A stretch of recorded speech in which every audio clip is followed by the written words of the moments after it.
మాజీ ముఖ్యమంత్రి కేసీఆర్, మాజీ మంత్రి హరీష్ రావులను కాంగ్రెస్ ప్రభుత్వం సీబీఐ ఎంక్వైరీ పేరుతో ఇబ్బందులకు గురి చేయడం సరికాదని మాజీ ఎంపీటీసీ మల్లేశం గౌడ్ మండిపడ్డారు. సిద్దిపేట జిల్లా నారాయణరావుపేట మండలం గుర్రాలగుంది గ్రామంలో నిర్వహించిన మీడియా సమావేశంలో వారు మాట్లాడారు.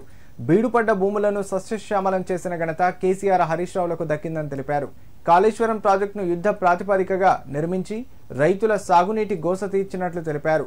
నేడు రాష్ట్రంలో ఎక్కడా చూసినా పచ్చని పంట పొలాలు దర్శనమిస్తున్నట్లు చెప్పారు. అమలు కాని హామీలు ఇచ్చి అధికారంలోకి వచ్చిన కాంగ్రెస్ పార్టీ ఏ ఒక్క హామీని కూడా నెరవేర్చలేదన్నారు. రాబోయే రోజుల్లో ఈ ప్రభుత్వానికి ప్రజలే తగిన గుణపాఠం చెప్తారన్నారు.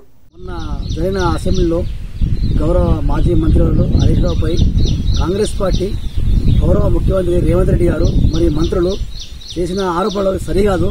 ఎందుకంటే కాళేశ్వరం కాలిపోయిందని కాలయాపన చేస్తూ ఉన్నారు. ఈరోజు చూస్తూ ఉంటే రంగనాయక సాగర్లో 3 పంపులు గంగమ్మలాగా ఎత్తిపోతూ ఉంది. అదేవిధంగా మన రంగనాయక సాగర్ నుంచి మల్లన్న సాగర్ వాటర్ పోతున్నాయి.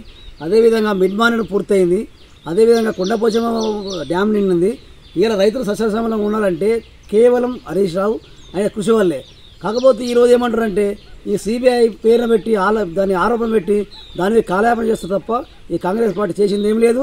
ఇలా రైతులు సంతోషంగా ఉంటురంటే కేవలం బీఆర్ఎస్ పార్టీ, దానికి గౌరవ ముఖ్యమంత్రి కేసీఆర్ గారే. దీని వాళ్ళు ఏదో జీర్ణించుకోలేక ఈ మన మాజీ మంత్రిపై ఆరోపణ చేస్తున్నారు. ఇటువంటి మానుకోవాలి. వాళ్లకు మన రైతులే తగిన గుణపాఠం చెప్తారని కోరుకుంటున్నాం.